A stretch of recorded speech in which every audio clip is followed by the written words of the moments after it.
আল্লাহর বিশেষ অনুগ্রহপ্রাপ্ত নবী ছিলেন মুসা আলাইহিস সালাম। তার জন্মের সময় বনী ইসরায়েলীদের উপর অকথ্য নির্যাতন চলে। মুসা আলাইহিস সালাম মিশরে জন্ম নেন, আর সেই সময় মিশরের ফেরাউন দ্বিতীয় রামেসিস ক্ষমতায় ছিল। মিশর উন্নতির সর্বোচ্চ শিখরে পৌঁছে গিয়েছিল। মৃতদেহ মমি করা থেকে শুরু করে পিরামিড নির্মাণ করা সব কিছুতেই সফলতা পায়। আর এতে মিশরের সম্রাট ফেরাউন নিজেকে খোদা ভাবতে শুরু করে। সে পরিকল্পনা করে নিজের মূর্তি পূজা করাবে। সে আরও ভাবে মিশরের রাজ পরিবার ছাড়া কারও বিদ্যালয়ের শিক্ষা অর্জনের প্রয়োজন নেই।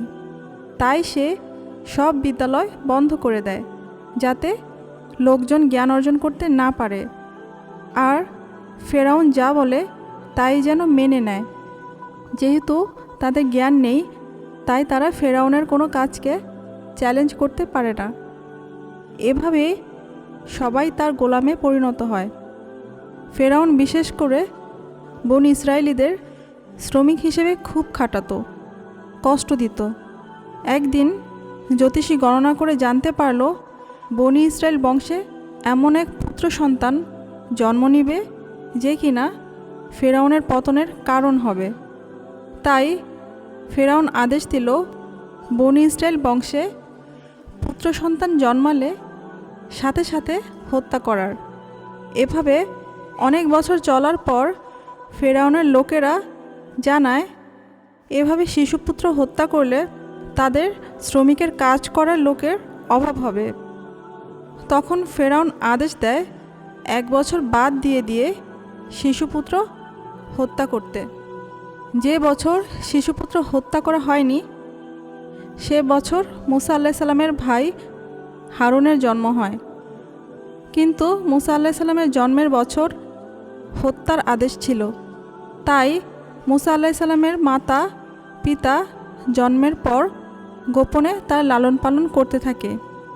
কিন্তু 3 মাস পর লুকিয়ে রাখা আর সম্ভব হয় না। শিশু মুসা আলাইহিস সালামের মাকে আল্লাহ তাআলা পথ দেখান। মা তাকে একটি ঝুড়িতে করে পানিতে ভাসিয়ে দেয়। আর মুসা আলাইহিস সালামের বোনকে বলেন নদীর তীর ধরে তাকে অনুসরণ করতে। বোন শিশু ভাইকে অনুসরণ করতে থাকে। একসময় দেখতে পায় ঝুড়িটি ফেরাউনের প্রাসাদের ঘাটে ভিড়েছে। ফেরাউনের পুণ্যবতী স্ত্রী আসিয়া মুসা আলাইহিস সালামকে ঝুড়ি থেকে উদ্ধার করে প্রাসাদে নিয়ে যায়। আসিয়া ও ফেরাউনের কোনো পুত্র সন্তান ছিল না। তারা মুসা আলাইহিস সালামকে দত্তক নেয়। মুসা আলাইহিস সালামের জন্য দুধ মার খোঁজ শুরু হয়, কিন্তু কোনো অপরিচিত নারী তাকে দুধ পান করাতে পারে না। মুসা আলাইহিস সালামের বোন সব কিছুর উপর নজর রাখছিল।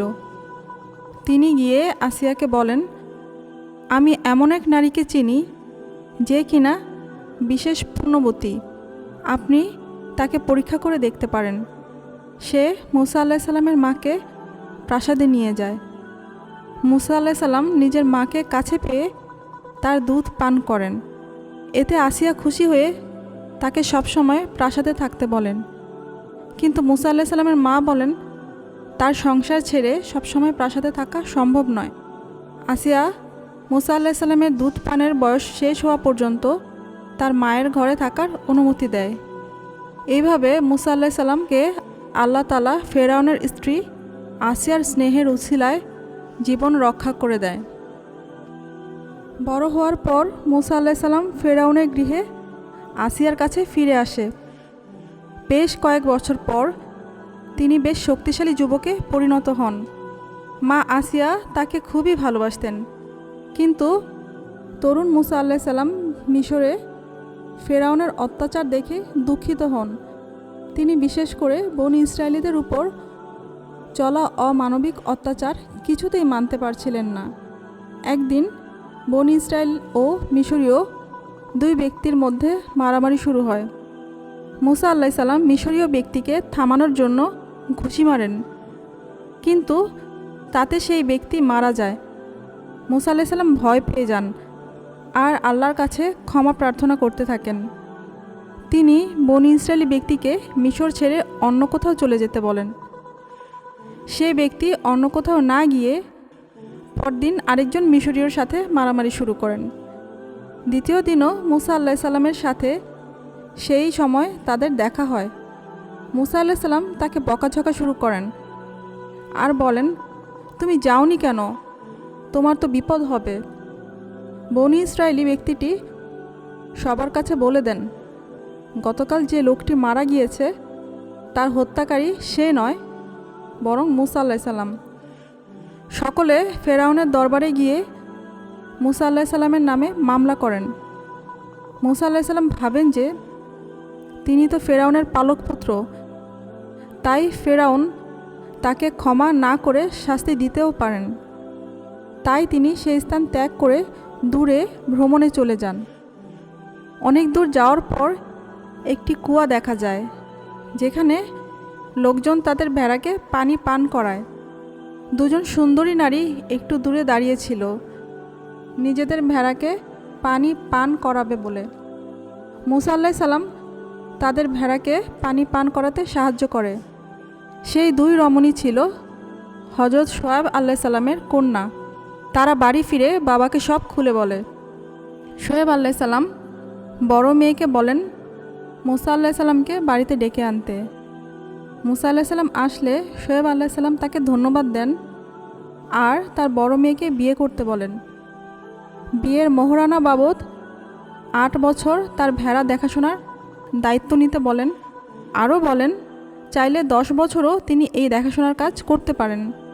10 বছর পর্যন্ত সেখানে সংসার জীবন যাপনের পর শোয়েব আলাইহিস সালাম এর সকল সম্পদ ও ভেড়া মুসা আলাইহিস সালামকে দান করে দেন।